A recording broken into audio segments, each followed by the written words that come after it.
Nous allons lire le verset d'introduction, donc qui est 1 Corinthiens 10, à partir du verset 9 et 10.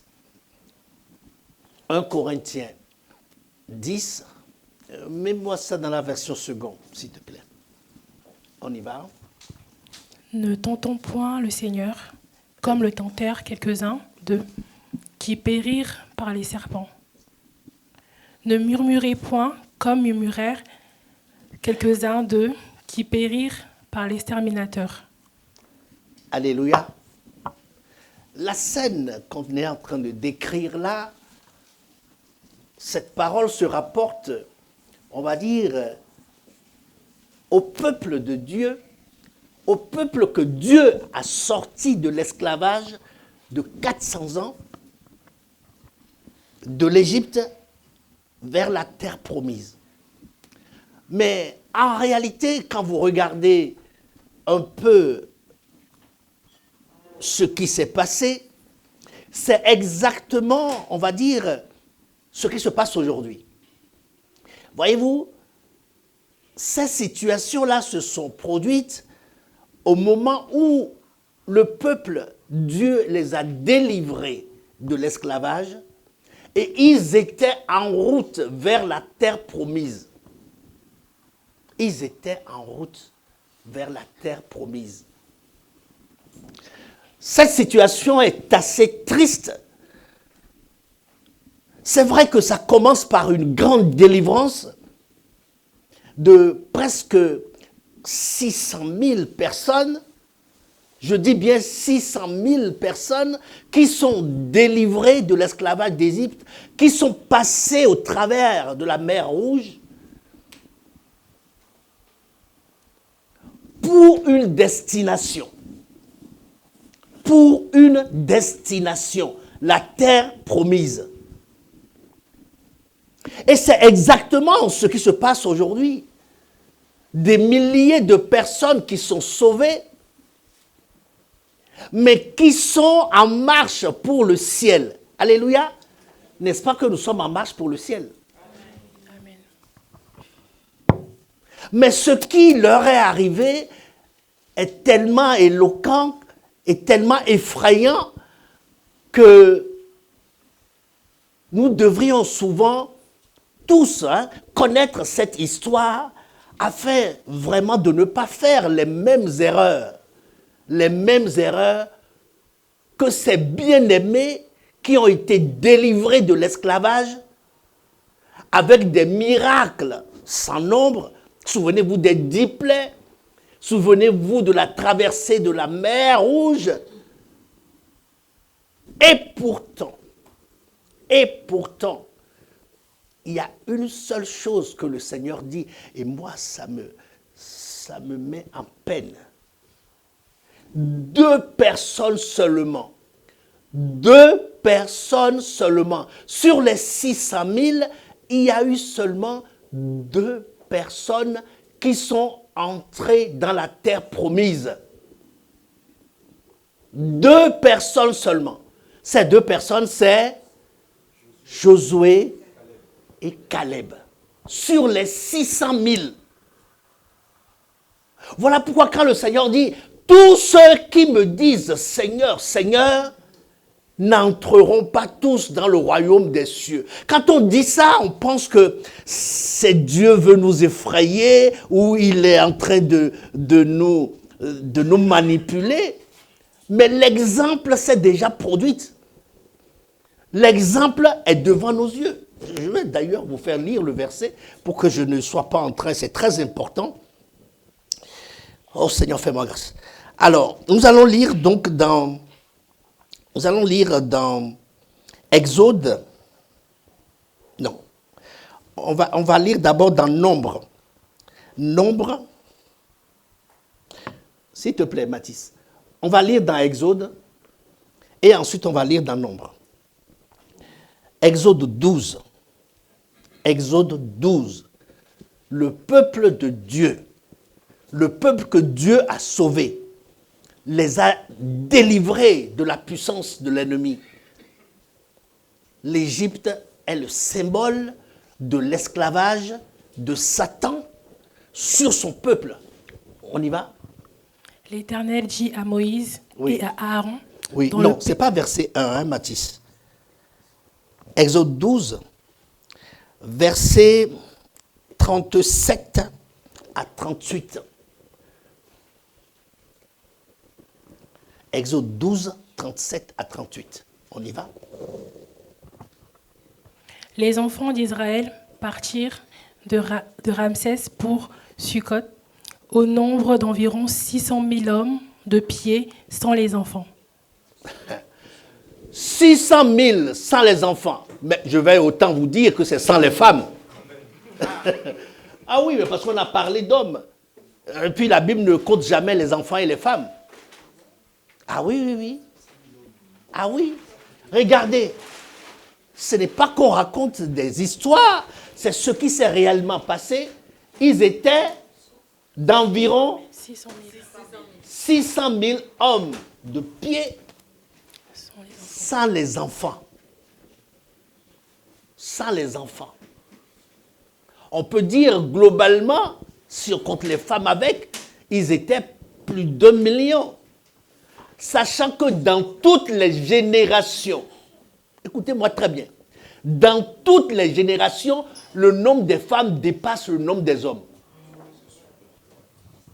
Toujours. Ça va être toujours vrai. Et en tout lieu, je vous le révèle, ouvrez vos yeux, le nombre des femmes dépasse toujours le nombre des hommes dans la maison de Dieu. Ouvrez vos yeux, vous allez voir. Hein. Allez dans n'importe quelle église ce matin, vous allez voir qu'il y a plus de femmes que d'hommes. Ça sera toujours ainsi, quel que soit le pays. Donc, globalement, on peut dire qu'ils étaient au moins 1 million. 1 200 000. Maintenant, on va lire le verset Exode. On a lu Exode, on va lire Nombre. Nombre 14, 38. Nombre 14, 38. Qui dit quoi exactement? Josué, fils de Nun, et Caleb, fils de Jéphuné, restèrent seuls, vivants parmi ces hommes qui étaient allés pour explorer le pays. C'est pas... Tu n'as pas bien lu, ma Ah. fille. Il faut bien lire à haute voix. On y va? Ce n'est pas les seuls vivants, hein? C'est les seuls... Vivants parmi Ok, on y va. Josué, fils de Nun, et Caleb, fils de Jéphuné, Oui. restèrent seuls, vivants parmi ces hommes qui étaient allés pour explorer le pays. 2 personnes. Sur près de 1 million, enfin, la Bible dit 600 000 sans les femmes, sans les enfants. Si on ajoute les femmes et les enfants, presque 1 million, ils sont sortis, ils ont traversé la mer Rouge. Ceux qui ont traversé la mer Rouge, il restait seulement 2 d'entre eux. 2 de ceux qui ont bénéficié de la grâce de Dieu. 2 de ceux qui ont bénéficié de la manne dans le désert. 2 de ceux qui ont bénéficié de la protection. Leurs habits grandissaient avec eux. Leurs chaussures grandissaient avec eux. Ils ont fait 40 ans dans le désert. 40 ans. Ils ont bénéficié de la grâce de Dieu. Mais seulement 2 personnes. 2 personnes sont rentrées dans la terre promise. Bien-aimés, est-ce que cela ne nous fait pas réfléchir? Est-ce que cela ne nous interpelle pas pour dire, Seigneur, que dois-je faire? Que dois-je faire? Et le Saint-Esprit te dit ce matin, il faut juste obéir. Il faut juste obéir. Nous sommes sauvés pour obéir. Nous sommes sauvés pour obéir. Quand vous voyez comment cela s'est passé, ceux-là, ces enfants de Dieu qui ont été délivrés de l'Égypte, qui sont passés au travers de la mer Rouge, ces enfants de Dieu-là ne sont pas très obéissants. Ce qui les caractérisait, c'était leur rébellion, c'était leur résistance, c'était leur raisonnement. Ils avaient toujours quelque chose à dire. Toujours quelque chose à dire. Bien-aimé, un enfant de Dieu n'a pas toujours quelque chose à dire. Un enfant de Dieu répète ce que Jésus dit. Un enfant de Dieu répète ce que la parole de Dieu dit. On est bien d'accord? Mais moi, je pense que, mais moi, je considère que, mais pour moi, c'est que, bien-aimé, il y a quelqu'un, la dernière fois, nous avons, je ne sais pas quel sujet nous avons abordé, donc c'était pas, ici c'est le sujet du matin que je vous envoie, pour dire que chacun puisse garder sa langue. Parce que par nos paroles, nous serons justifiés, par nos paroles, nous serons condamnés. C'est ce qui leur est arrivé. C'est ce qui leur est arrivé. Et puis, je vais vous dire, il y a certains, on va dire, qui pensent qu'il faut toujours parler. Mais non, excusez-moi, hein, la parole est en libre service, mais il ne faut pas s'en servir comme ça. Il y a quelqu'un qui a dit, et que c'est vrai, il dit, la première défense contre notre propre, notre propre imbécilité, c'est motus bouche cousue avec grand sourire. Bien-aimé, je vous donne ce conseil. Partout où vous passez, motus, bouche cousue, c'est pas tout, hein. Grand sourire. Il faut accrocher un sourire. Parce que si tu n'accroches pas un sourire, tout de suite on va savoir qu'il y a quelque chose qui ne va pas. Vous comprenez? Ah oui, hein, quand tu rentres quelque part, quand ça ne va pas, tu regardes sur le visage et puis on sait tout de suite que ça ne va pas.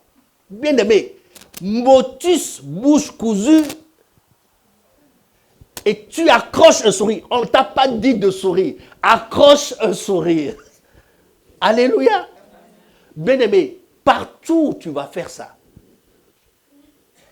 tu n'auras jamais de problème. Oui, oui, oui. Partout où tu vas faire ça, tu vas respecter cela, tu n'auras jamais de problème. Mais je dis pas cela concernant la vérité de Dieu. La seule exception, c'est ce qui est écrit dans ce saint livre. Lorsque quelqu'un ne dit pas ce qui est vrai, ne proclame pas ce qui est vrai, là tu dois parler. Là tu dois ouvrir ta bouche. Là tu dois raisonner pour dire non. Ce n'est pas ce qui est écrit. Mais à part ça, à part défendre la vérité de Dieu, je dis la vérité de Dieu, hein, parce que souvent nous aimons défendre des choses que nous appelons vérité, on ne sait même pas où est la tête, de quelle vérité on parle, on ne sait même pas. Seule la parole de Dieu est la vérité. Vous savez, il n'y a pas une seule manière de faire les choses. Hein. Il y a 10 000 manières de faire les choses. Ce matin, si vous allez dans différentes églises sur la terre des hommes, vous allez voir que tous adorent le Seigneur et le Seigneur prend leur adoration, mais tous ne sont pas organisés pareillement. Est-ce que nous sommes tous d'accord? Vous allez même à Gousseville, là où il y a beaucoup d'églises, là, mais chacun organise comme le Saint-Esprit le conduit. Amen. Donc il n'y a pas une manière. Mais quand toi tu vas quelque part, et comme on n'organise pas comme toi, tu as connu avant, pour toi c'est un problème. Tu dois ouvrir ta bouche pour dire la vérité. Mais c'est quelle vérité tu dis là?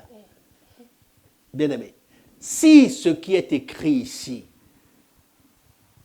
n'est pas foulé aux pieds et que la vérité est proclamée, gloire à Dieu. Amen.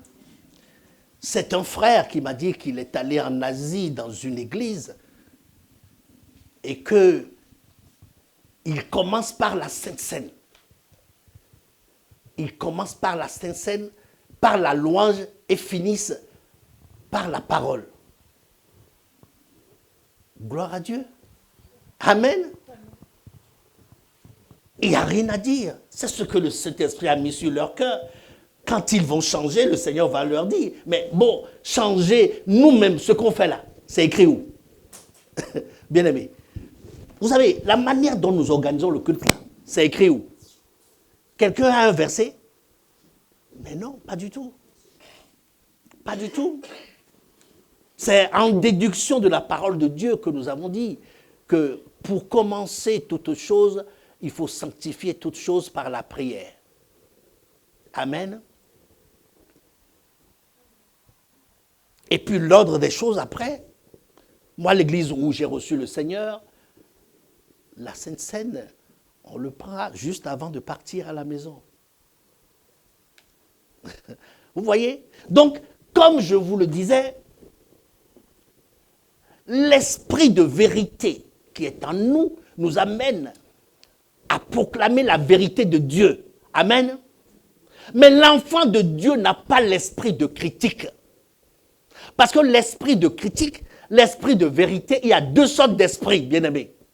Il y a l'esprit de vérité, qui est le Saint-Esprit. Mais l'esprit de critique, c'est l'esprit des ténèbres. Alléluia. Ça n'apporte rien, ça freine tout, ça fait perdre du temps, ça amène de la discorde, et puis c'est le désert après, il n'y a plus personne. Alléluia. Je dis cela par rapport au thème que le Saint-Esprit a mis sur mon cœur pour nous ce matin. Les plaintes et les murmures. Les plaintes, c'est l'expression d'une certaine insatisfaction que nous ressentons en nous. Amen.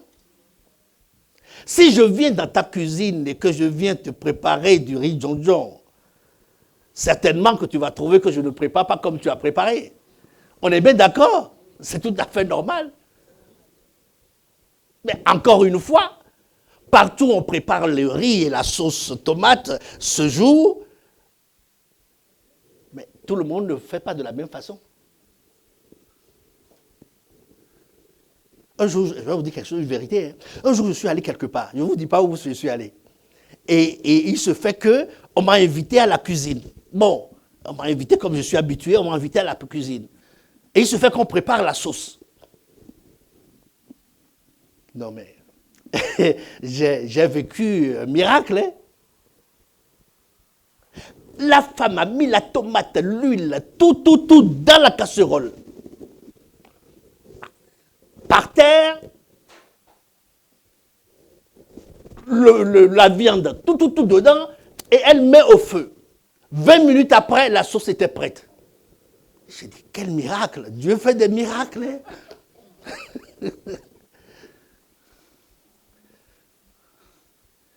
Il me dit, oui, mon frère, je t'avais dit que ça va être rapide, tu vois.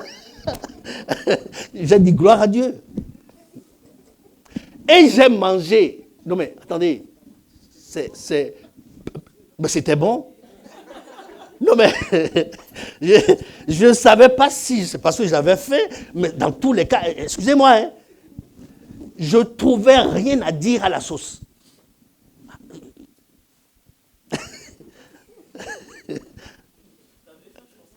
Comment? Ah non. Toi là, tu vois, ça c'est l'esprit de critique, ça. On a dit c'est bon. Toi, tu commences à imaginer que c'est... Non. C'est bon. J'ai dit c'est bon. Tout le monde a mangé, le mari, les enfants et moi-même, on a mangé.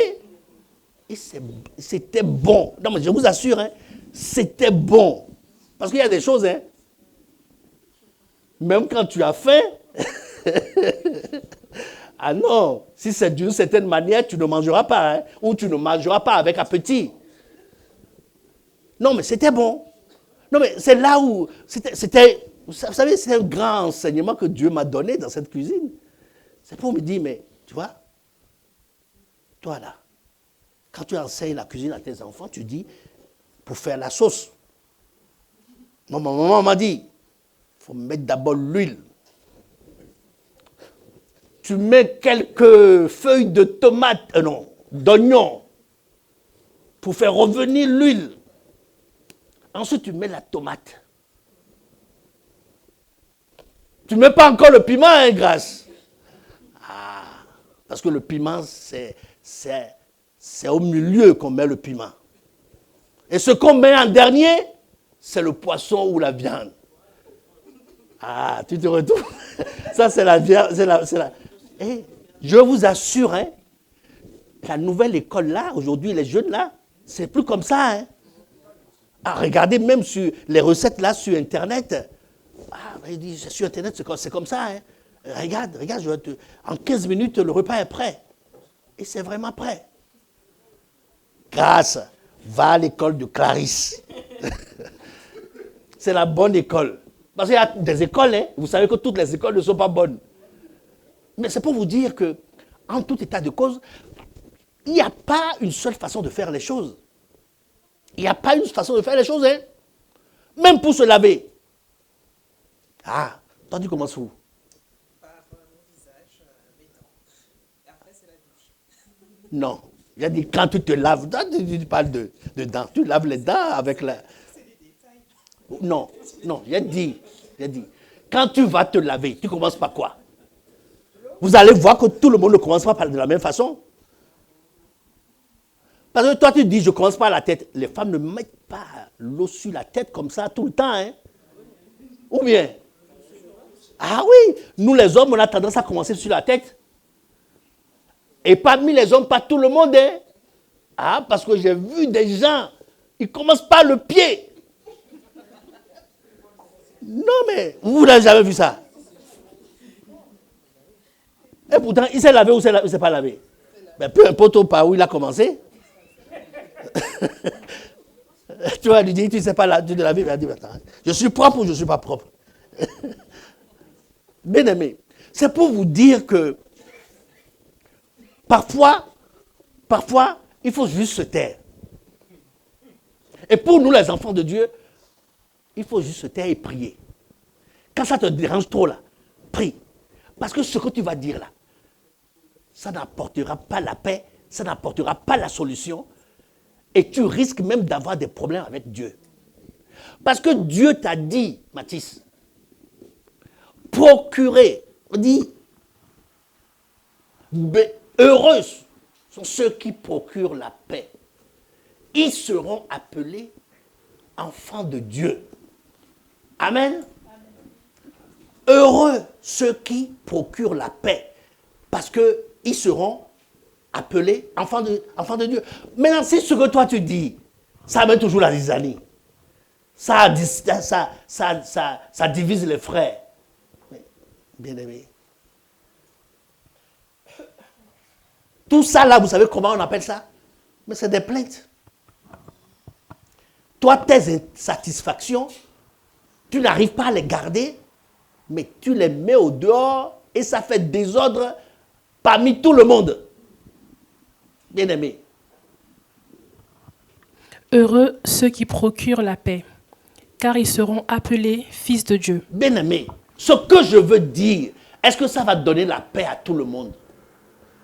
Parfois même, toi-même ce que tu dis là, ça ne te donne pas la paix. Ça commence par toi-même. C'est-à-dire que toi-même, tu troubles ta propre paix avec ce que tu dis. Et tu troubles plusieurs personnes. Bien aimé, faisons attention. Les plaintes, c'est des insatisfactions. Quelqu'un a dit, et ce n'est pas faux, les plaintes, c'est une prière au diable.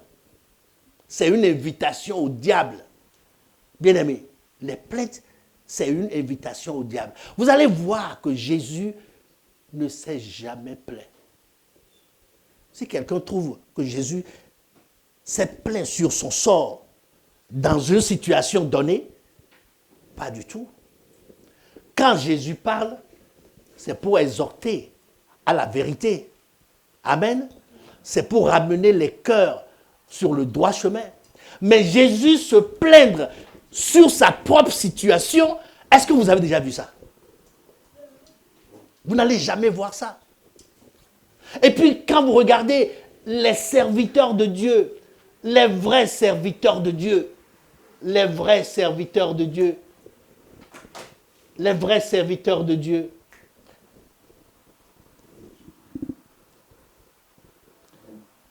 les vrais serviteurs de Dieu ne se plaignent pas, quelle que soit leur situation. Regardez l'apôtre Paul.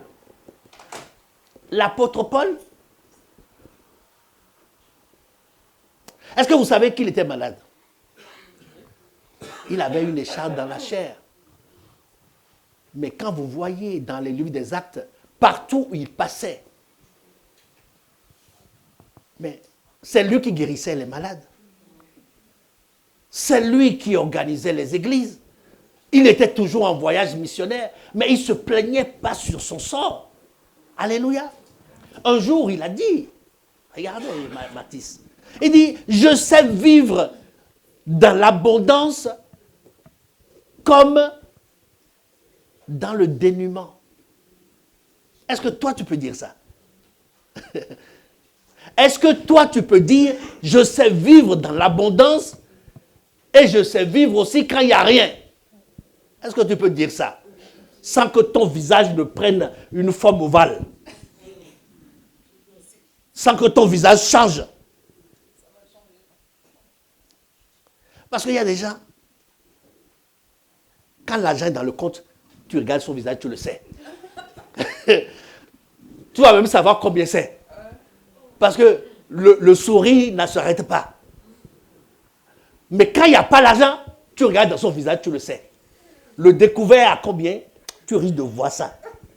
Sur son visage, comme ça. Regardez ce que l'apôtre Paul dit. Je sais vivre dans l'humiliation. Attendez. Vous savez ce que c'est que l'humiliation? Est-ce que vous savez ce que c'est que l'humiliation? Je n'entends personne. L'humiliation, c'est-à-dire que partout où tu passes là, on te met au dehors. On te rejette. Vous savez ce que c'est que le rejet? Est-ce que vous savez même que les gens se suicident parce qu'on les rejette? La famille te rejette. Ton mari te rejette. Ta femme te rejette. Ton église te rejette. Elle-ci te rejette. Tu vas faire comment? Ah oui, hein? Il dit, je sais vivre dans l'humiliation. C'est-à-dire, même s'il n'y a rien, même si tout le monde m'abandonne, je sais vivre là-dedans. Mais pourquoi je sais vivre là-dedans? Parce que je sais que mon Dieu ne m'abandonnera jamais. Amen. Amen. Et je sais aussi que le monde entier peut être d'accord avec moi, mais Dieu ne sera pas d'accord avec moi. Ah oui, vous savez, c'est un piège. Hein? Le monde entier peut être d'accord avec toi. Hein? Tout le monde peut être d'accord. Mais Dieu n'est pas d'accord. Ce qu'il faut chercher, c'est l'accord de Dieu. Amen. Et je sais vivre dans l'abondance. Je sais vivre dans l'abondance. En tout et partout, oui. J'ai appris à être rassasié oui. Et à avoir faim.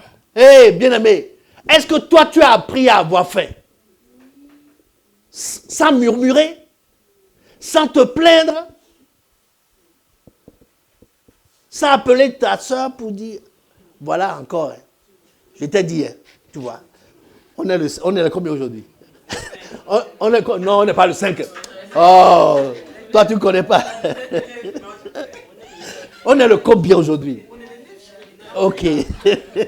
On est le 9 aujourd'hui, non? Ma soeur, tu vois, on est le 9 aujourd'hui. Hein. Mais mon compte là, c'est gâté. Il n'y a plus rien dedans. Je t'ai dit, tous les mois, c'est pareil. Qu'est-ce que j'ai fait au Seigneur? Vous voyez? Qu'est-ce que j'ai fait au Seigneur? Ce que tu es en train de dire là, tu es en train de tenter le Seigneur. Vous comprenez? Mais attends, il ne voit pas? Est-ce qu'il ne voit pas? Il voit, non? Il a promis que tu ne manqueras de rien. Mais il n'a pas forcément dit que ce que tu auras, c'est toi-même qui vas te le donner. Vous comprenez ce que je veux dire? Il n'a pas dit que tout ce que tu auras, c'est de toi-même, de tes mains que tu les auras. Fais confiance à Dieu. Fais confiance à Dieu et arrête de murmurer. Il y a des gens, ils murmurent quand ils sont malades, ils murmurent. Voilà, ça a commencé. Ça a encore commencé. Je vous ai dit, ça ne va pas durer. Hein. Ça a encore commencé. J'ai jeûné, j'ai prié. J'ai jeûné, j'ai prié. Mais qu'est-ce que l'apôtre Paul dit? 3 fois j'ai prié. Baptiste. 3 fois j'ai prié. Et le Seigneur m'a dit, ma grâce te suffit. Clarisse, est-ce que ta grâce te suffit? Est-ce que la grâce du Seigneur te suffit? Bien aimé, dans notre comportement, parfois même, notre manière d'être, notre comportement, c'est une plainte. C'est une accusation envers Dieu. Attends. Et si je suis dans un appartement, les autres sont dans une maison? Où est le problème? Ceux qui sont dans les maisons là, tu sais le problème qu'ils ont. S'ils peuvent ouvrir leur bouche pour te dire le problème qu'ils ont. Excusez-moi, hein. Moi-même parfois j'ai envie de rester dans un appartement. C'est pour les enfants que j'avais à la maison, ils ont grandi, ils ont fait le jardin, mais maintenant là, je crois que j'ai envie de rester dans un appartement. C'est trop. C'est trop le travail, hein. Et c'est trop les dépenses. Ah oui, maman Romil doit être d'accord avec moi. Ah oui. Je dis, mais on est dans l'appartement, il n'y a pas grand-chose à faire. Hein.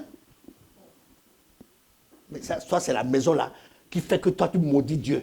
Mais quand on va te donner la maison là, toi, tu vas voir que 10 ans, 15 ans après, tu seras fatigué. Vous ne savez pas que les vieux, finalement, ils vendent les maisons et puis ils retournent en appartement?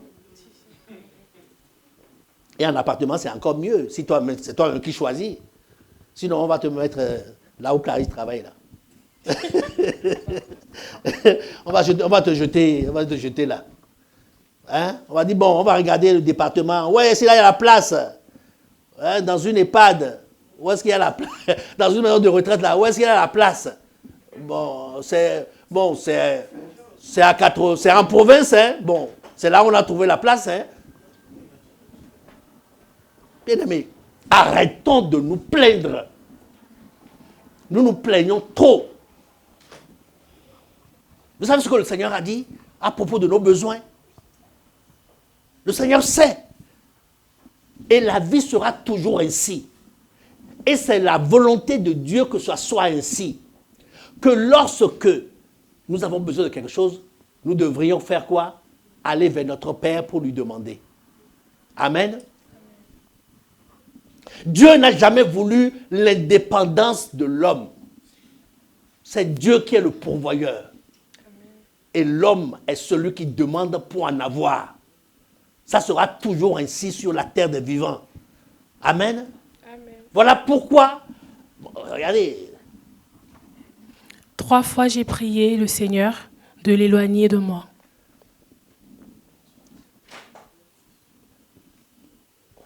Et il m'a dit, ma grâce te suffit. Oui. Car ma puissance s'accomplit dans la faiblesse. Car quoi? Ma puissance s'accomplit dans la Faiblesse. Mais la faiblesse est ce que nous détestons tous. Oui ou non? Tout le monde prie pour que la faiblesse n'existe pas. Mais Dieu dit que c'est dans la faiblesse qu'il manifeste sa gloire.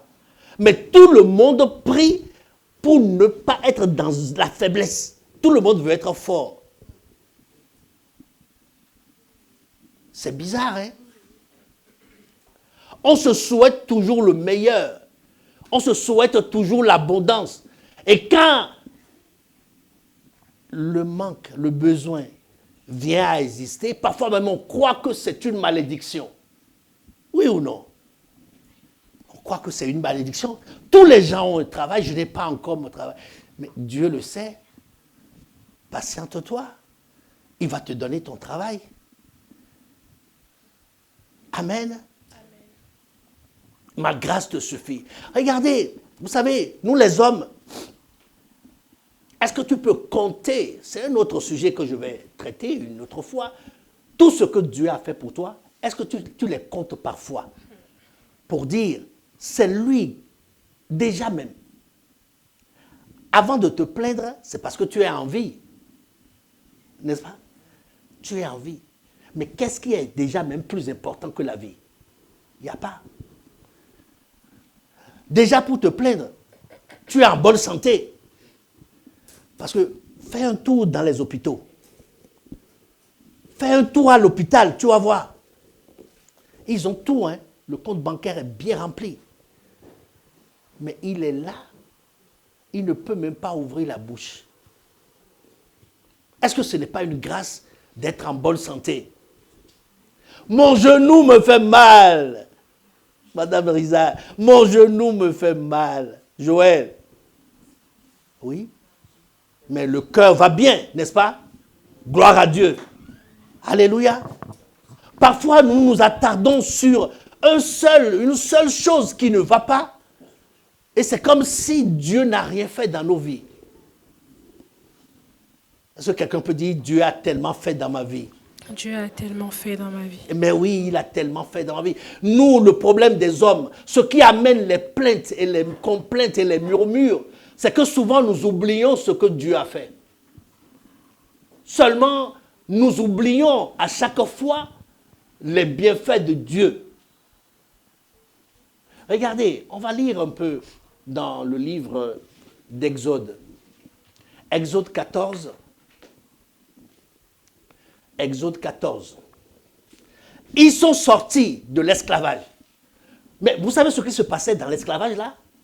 Mais on les battait, on leur donnait du travail, ils n'avaient même pas de repos. Bon, ils avaient à manger. Ok. Mais on les maltraitait. On les maltraitait littéralement. Vas-y, Mathis. L'Éternel parla à Moïse et dit, Oui, parle aux enfants d'Israël oui, qu'ils se détournent Oui. et qu'ils campent Oui. devant Phi Hahiroth, oui, entre Migdol et la mer, vis-à-vis de Baal Tséphon. oui, C'est en face de ce lieu que vous camperez près de la mer. oui, Pharaon dira des enfants d'Israël, ils sont égarés dans le pays, oui, le désert les enferme. oui. J'en- Va au verset J'endurcirai. 5. Va au verset 5. On annonça au Oui. roi d'Égypte Oui. que le peuple avait pris la fuite. Oui. Alors, le cœur de Pharaon et celui de ses Là, serviteurs vous lisez la scène de départ. Comment ils sont partis de l'Égypte. OK? furent changés à l'égard du peuple. Oui. Ils dirent, qu'avons-nous fait en laissant aller Israël, OK. dont nous n'aurons plus les services? Oui. Et Pharaon, Attends. Reviens sur ce verset. ils dirent, Oui. qu'avons-nous fait Oui. en laissant aller Israël, Oui. dont nous n'aurons plus les services? Dont nous n'aurons plus les services. Je vous dis, le travail là-bas, c'est eux qui travaillent. De jour comme de nuit. On leur donnait même tellement de travail qu'ils n'avaient même pas le temps de réfléchir. C'est ce que dit la parole de Dieu. Hein? On leur donnait tellement du travail qu'ils n'avaient pas le temps de réfléchir. Quand ils finissaient le travail, c'est pour dormir. Et demain, au travail. Donc, pas de temps, voyez-vous, c'est bien dit. Nous n'aurons plus les services. On y va. Et Pharaon attela son char, Oui, et il prit son peuple avec lui. ok, Il prit 600 chars Oui. d'élite oui, et tous les chars de l'Égypte. oui, Il y avait surtout des combattants. ok. C'est tout ça qu'il a lancé à la chasse des enfants de Dieu qui se sont dirigés vers la mer Rouge. On y va. L'Éternel endurcit le cœur de Pharaon, Oui. roi d'Égypte. Oui. Et Pharaon poursuivit les enfants d'Israël. Oui, Les enfants d'Israël étaient sortis la main levée. oui, Les Égyptiens les poursuivirent et tous les chevaux, les chars de Pharaon, ses cavaliers et son armée les atteignirent campés près de la mer. Ah, attends. À un moment donné, c'était devenu quelque chose d'effrayant. Dieu nous a dit que nous allons traverser la mer. Et ils sont sortis. Campés devant la mer. Ils regardent derrière et vous voyez tous ces chars. Combien de chars? 600. Que le Pharaon a lancés à leurs troupes pour les tuer, les renverser dans la mer. Ils regardent derrière, ils voient le char. Ils regardent devant, ils voient la mer. Ah. Si c'était toi, qu'est-ce que tu allais dire? Comment? Ah oui. Ils ont commencé par dire, mais voilà, ce Moïse-là, depuis quand il a vu qu'on traverse la mer, il a réfléchi, c'est là maintenant, non seulement on va nous tuer, mais on n'aura même pas nos cadavres parce qu'on va être ensevelis dans la mer. Continuez, vous allez voir. Vers Haïroth vis-à-vis de Baal, Oui. Tséphon. Oui. Pharaon approchait, Oui. les enfants d'Israël levèrent les yeux, Oui. et voici, Oui. les Égyptiens étaient en marche derrière eux. Oui. Et les enfants d'Israël Oui. eurent une grande frayeur Oui. et crièrent à l'Éternel. Oui. Ils dirent à Moïse, Ah, écoutez bien ce qu'ils ont dit à Moïse.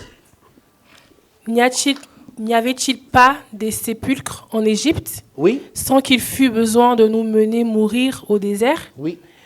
Que nous as-tu fait en nous faisant sortir d'Égypte?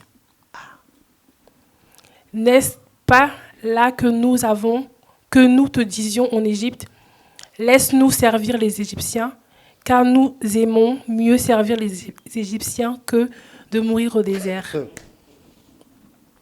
Bien-aimé, si tu es leader, si c'est toi Moïse, Dieu t'a dit de sortir son peuple.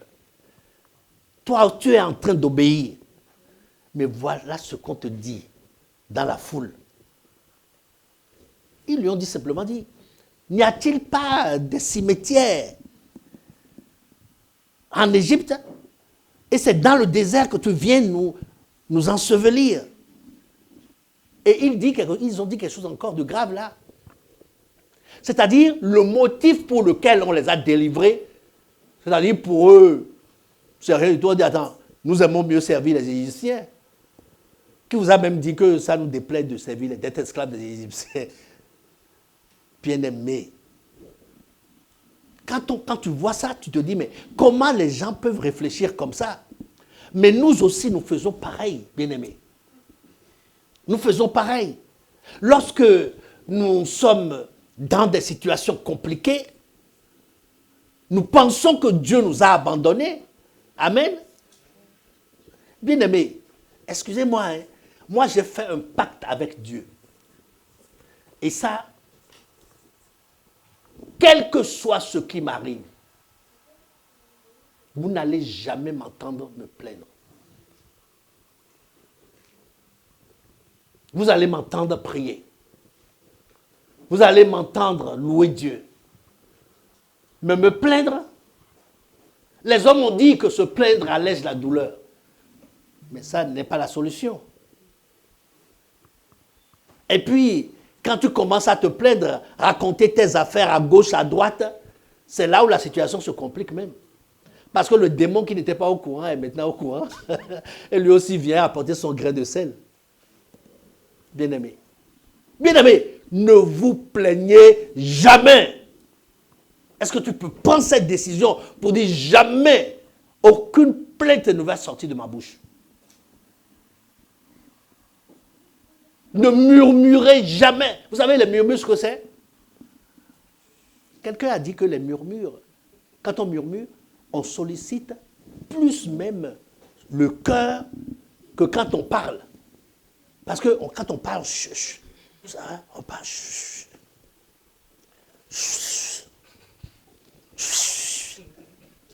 Ça, c'est les prières à Dieu. Hein. C'est comme ça que quand les démons entendent ça, ils disent, me voici. Ils te disent, j'ai compris, j'ai compris. Tu n'as pas besoin de parler fort. J'ai compris. Vous savez, tout ce que vous dites en vous chuchotant, sachez que c'est un péché. Ah oui, oui, oui. Tout ce que vous dites en chuchotant, tout ce que vous ne pouvez pas dire fort, tout ce que vous ne pouvez pas dire haut, il ne fallait pas le dire. Vous avez raté une occasion de vous taire. Comment? Comment? Même la pensée. Mais on te dit murmure, tu parles de pensée. La pensée, c'est dans ton cœur, ma fille. On est bien d'accord que la pensée est dans ton cœur. Parce que quand tu commences à murmurer les pensées de ton cœur, là, tu es en train de te plaindre. L'école a commencé là, moi je n'ai pas trouvé la tenance. Oh Seigneur, oh Seigneur, oh Jésus. On ajoute, oh Jésus. Attends, qu'est-ce que Jésus t'a fait? Tu es en train même de prendre le nom du Seigneur en vain. On a dit, oh Jésus, Jésus, qu'est-ce que j'ai fait? Les plus pagnés chez nous aux Antilles, vous savez ce qu'ils disent? Jésus, Marie, Joseph. Comme ça, la boucle est bouclée. Hein? Bien-aimé, aucune plainte ne sort de ton cœur. Okay. Bonne question. Philippiens 4, verset 6. C'est la réponse à sa question. Vous avez entendu sa question? Répète sa question. Pourquoi donner des sujets de prière Oui. s'il ne faut pas se plaindre? Ok. Regardez. Ne vous inquiétez de rien, Oui. mais en toute chose, Oui. faites connaître vos besoins à Dieu Oui. par des prières et des supplications, Oui. avec des actions de grâce. Oui. C'est pas fini. Et la paix de Dieu, Oui. qui surpasse toute intelligence, Oui. gardera vos cœurs et vos pensées en Jésus-Christ. On revient sur le verset. Ne t'inquiète de rien, mais en toute chose, fais connaître tes besoins à Dieu par des prières et des supplications. Et même, regardez, hein, tu es dans le besoin, on est bien d'accord. Mais regardez, le Seigneur dit, souvent nous oublions ce qui est le plus important dans ce verset. Regardez, avec Action de grâce. Seigneur, je n'ai pas à manger. Je veux voir ta gloire, Seigneur. Je veux voir qui tu vas envoyer me donner à manger. Je suis dans la joie. Je ne prépare pas, mais je vais manger. Ça va, Lina? Bien-aimé, c'est ça la maturité spirituelle. La maturité spirituelle, merci Seigneur. On ne remercie pas le Seigneur. C'est-à-dire, c'est quand tu es dans le besoin même que tu dois remercier le Seigneur. C'est quand tu es dans le besoin que tu dois dire merci Seigneur. Merci Seigneur parce que jusqu'ici tu m'as secouru. Et voici encore, je déclare que ce qui me manque là, ce n'est pas ça qui va me tuer. Je ne mourrai pas, je vivrai. Et j'annoncerai les œuvres de l'Éternel. Oui ou non? Ça va, ma soeur? Et le Seigneur dit, priez les uns pour les autres. Priez les uns pour les autres. Donc, ton sujet de prière n'est pas un sujet de honte. Parce que quand tu caches ton sujet, c'est parce que tu en as honte. Mais si tu en as honte, c'est que tu te dis que le Seigneur ne fait pas bien son travail. Et ce n'est pas ça, en fait. Il a dit que le Seigneur est en train de m'humilier. Et puis, moi, je vais prendre mon sujet pour aller dire au groupe d'intercession là. Et comme ça, dans leur cuisine, ils vont parler de moi. Bien-aimé. Et si quelqu'un connaît ton sujet? Et si quelqu'un connaît ton sujet? Le diable connaît ton sujet? Oui ou non? Donc, ce sont tes frères qui ne sont pas mieux que le diable. Bien-aimés, donnez vos sujets. Parce qu'il y a une puissance dans l'accord, dans la prière. Amen. le Seigneur nous a fait mettre en place le groupe d'intercession. Il y a deux absents samedi. Mais je ne veux pas citer leur nom, hein. Je ne veux pas citer leur nom. Bien-aimés, venez dans la prière avec vos sujets. Amen. Amen. Parce que quand tu es malade là, tu n'as pas honte d'aller à l'hôpital. Hein? Tu n'as pas honte d'aller chez ton médecin. Hein? Non mais si je dis ce que je dis n'est pas bien, dites-le moi. Quand tu es malade, tu vas chez ton médecin. Même si c'est entre ton médecin et toi. Tu vas chez ton médecin. Il le sait. Donc c'est ton frère qui ne doit pas savoir. Ton frère qui est dans le même corps que toi, dans le Christ. C'est lui qui ne doit pas savoir. Mais aussi, vous allez me dire, il y a certains qui s'amusent à prendre le sujet des gens comme des sujets de ragot. Mais ça, c'est une malédiction. Ça, c'est une malédiction. Un sujet de prière est à présenter à Dieu. Amen. Amen. Celui qui a son sujet, il l'annonce pour qu'on le présente à Dieu. Amen. Amen. Il ne l'annonce pas pour que toi tu prennes ça, pour rigoler avec ou pour parler en l'air. Non, bien-aimé. Que le Seigneur nous donne vraiment cette maturité-là de savoir que aller devant Dieu, la parole de Dieu nous dit que avant que nous prions, Dieu sait. Amen. Amen. Bon, si Dieu sait déjà ce qui t'arrive, mais il attend quoi? Mais il attend ta réaction. Il attend la réaction de ton cœur. Il attend ce que toi-même tu en dis. Vous savez, quand les choses nous arrivent, vous savez ce que Dieu veut savoir? Vous savez ce que le diable aussi veut savoir? Le diable est là, il reste devant toi. Dans le bon spirituel.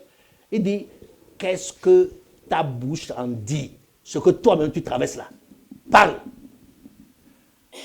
Vous allez voir certains qui sont dans des situations difficiles. Ils s'asseyent pour raconter n'importe quoi. Vous n'avez jamais vu ça? Il vaut mieux que je meure. Ah bon? Il vaut mieux vraiment que tu meurs. Pourquoi? Parce qu'une femme t'a quitté? Un mari t'a quitté?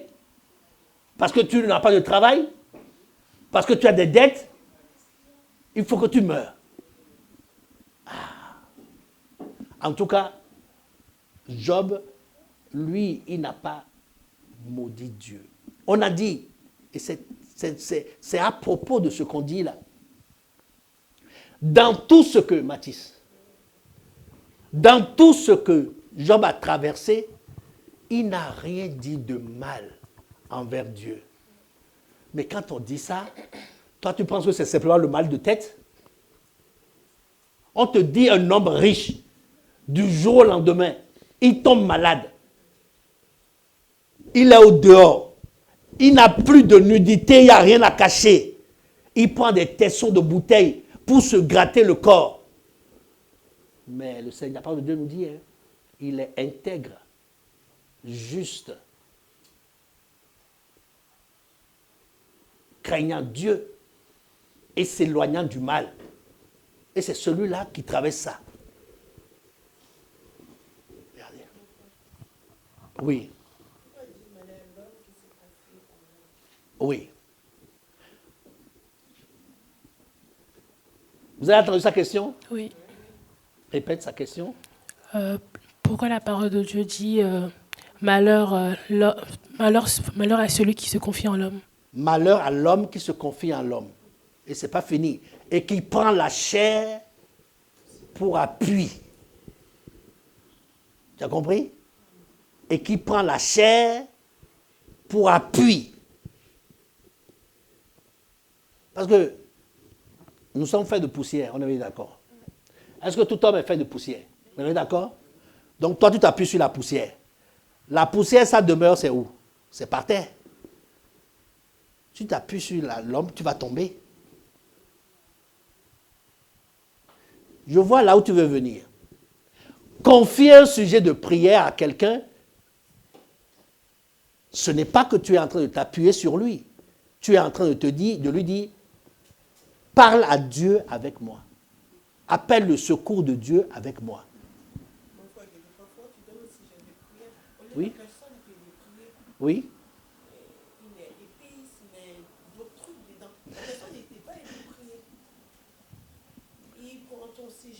Oui.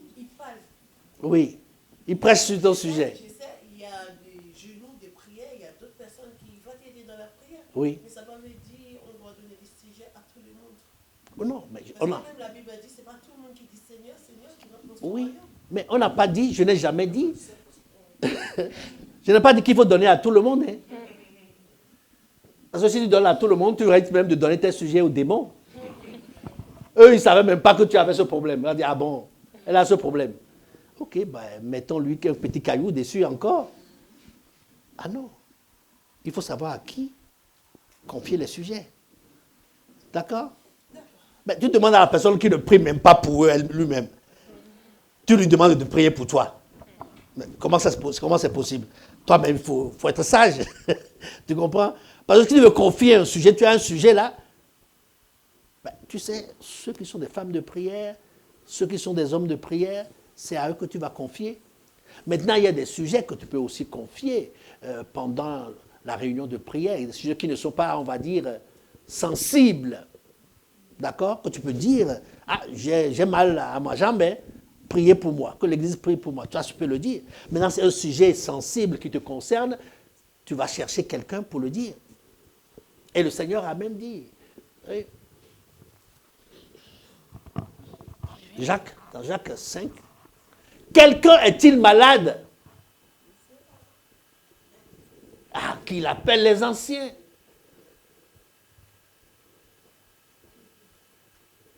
Oui, au moins dans l'église. Dieu nous a fait grâce aujourd'hui. Si tu ne peux dire à personne, au moins les anciens sont là. Quelqu'un est-il malade, Baptiste? Qu'il appelle les anciens. Eh oui. Dans tous les cas, le soutien dans la prière est primordial. Vous savez, cette saison, personnellement, je vis quelque chose d'extraordinaire par rapport à la prière. Et l'Église est en train de vivre quelque chose d'extraordinaire par rapport à la prière. Amen. Nous avons le groupe d'intercession. En un mois ou en un mois et demi, nous avons le groupe d'intercession qui s'est mis sur pied. Nous avons le groupe des femmes qui prient pour la famille un mardi sur deux. Et ce mardi-là, les hommes, vous êtes là? Ah! Mon frère Wilfried, les hommes sont là?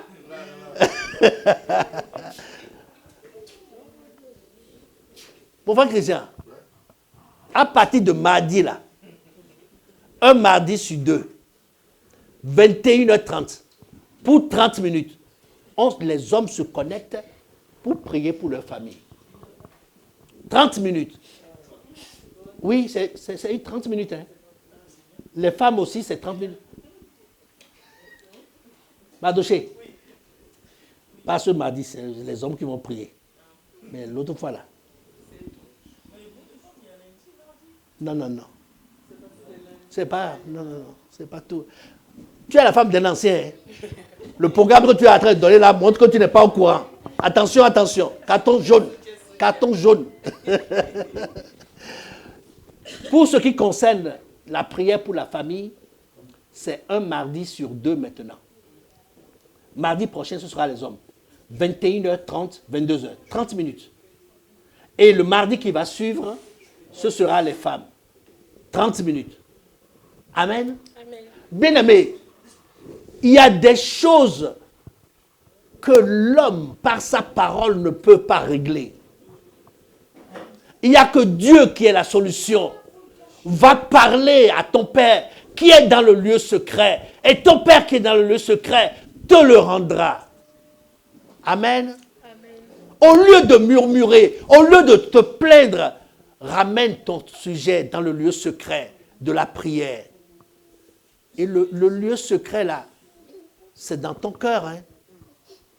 Prends la décision de prier sérieusement pour ce que tu traverses.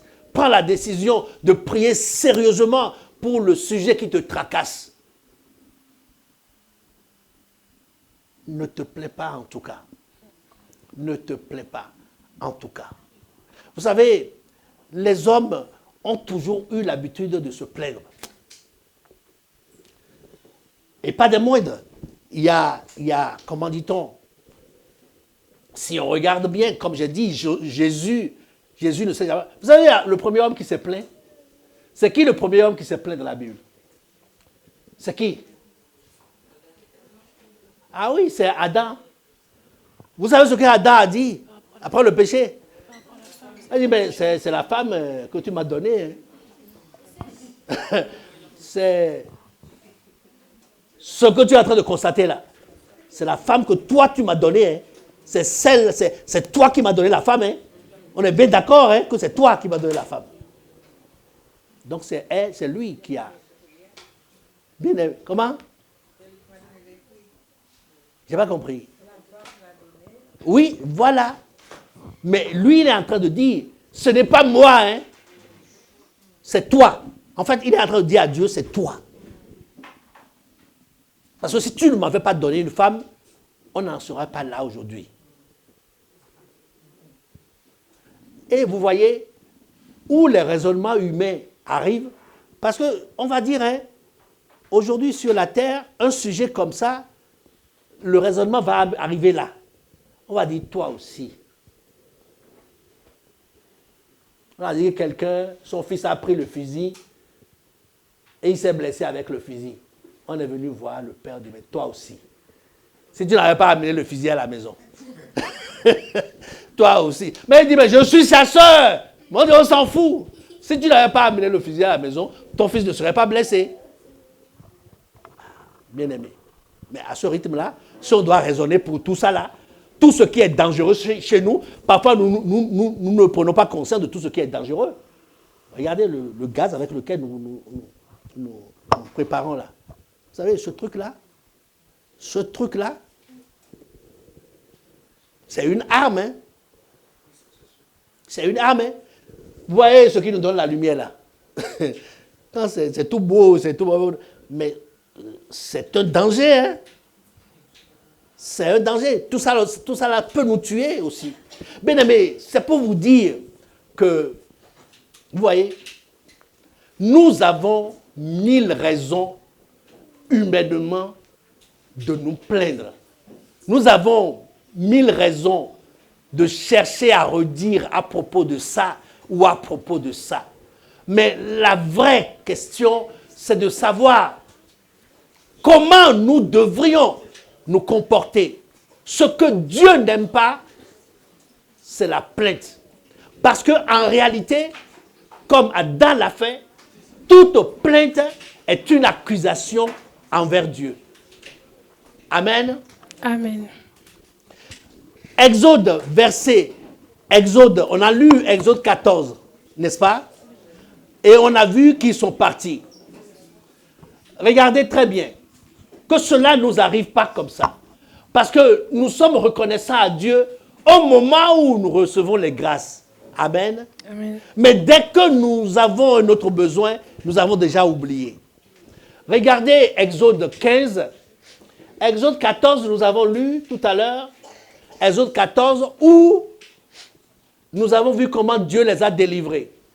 Dieu les a délivrés. Exode 15, ils ont chanté en l'honneur de l'Éternel. Pour dire, Seigneur, tu nous as délivrés. Mais vous n'avez pas oublié que avant que la mer ne s'ouvre, ils avaient commencé déjà à murmurer. Le Seigneur les a délivrés, ils sont passés par la mer. Après la mer, ils ont loué le Seigneur. Exode 15, regardez. On va aller juste le premier verset.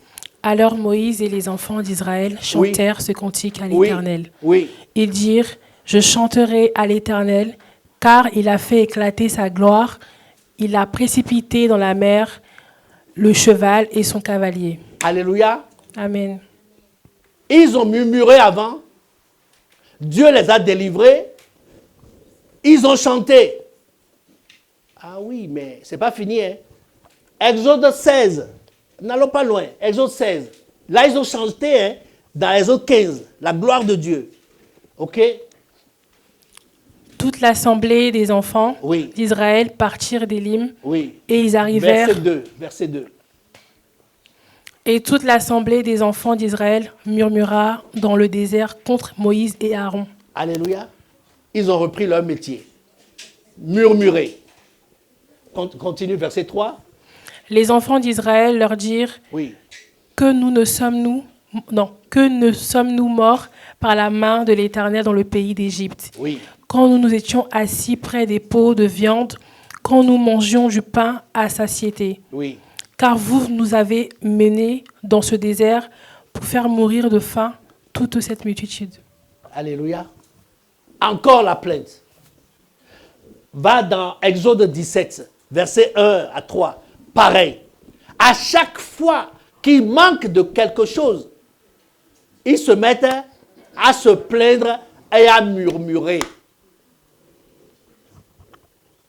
Toute l'assemblée des enfants d'Israël partirent du désert de Sin, Oui. selon les marches que Oui. l'Éternel leur avait ordonnées. Oui. Et ils campèrent à Réphidim, Oui. où le peuple ne trouva point d'eau à boire. Il ne trouva point D'eau à d'eau boire. à boire. À chaque fois qu'ils ont un besoin, ils doivent se plaindre, ils doivent crier, ils doivent murmurer. Verset 3. Oui, C'est le 2. oui, vas-y. Alors le peuple chercha querelle à Moïse. Oui. Ils dirent, Oui, donnez-nous de l'eau à boire. Oui. Moïse leur répondit, pourquoi me cherchez-vous querelle? Pourquoi tentez-vous l'Éternel? voilà. Donc, vous voyez, pourquoi me cherchez-vous querelle?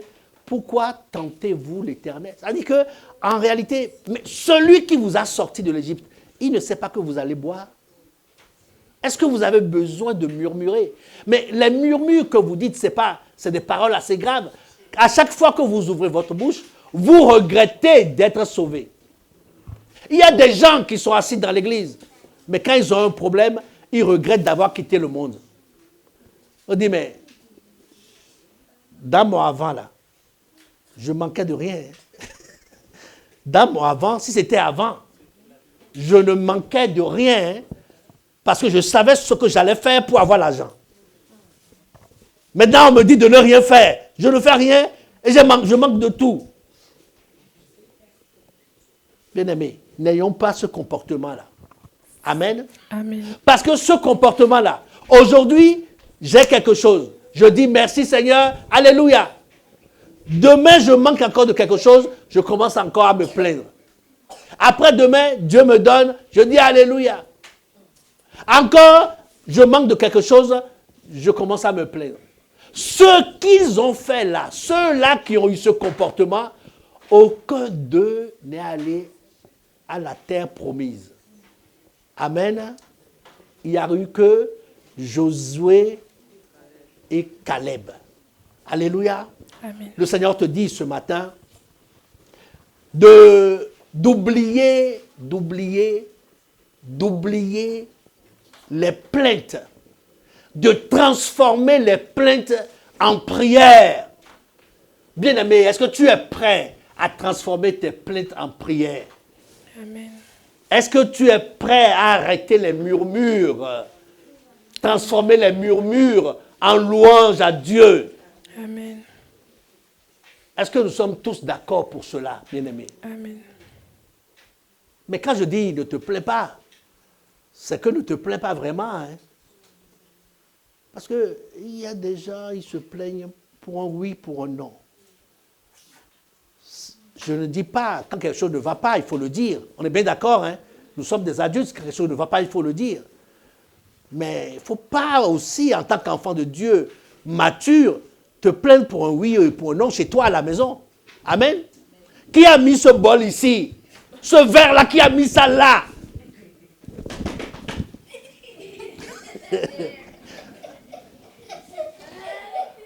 On ne fait pas ça chez moi. Tous les voisins ont déjà entendu. Tous les enfants sont déjà cachés sous le lit. Parce qu'on a mis un verre. Le verre de papa s'est retrouvé dans le fauteuil. On dit, comment ça peut arriver?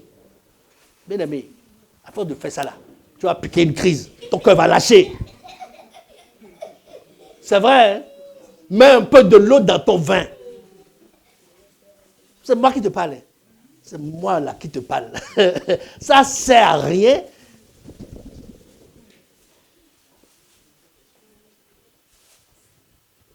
Ou bien Baptiste?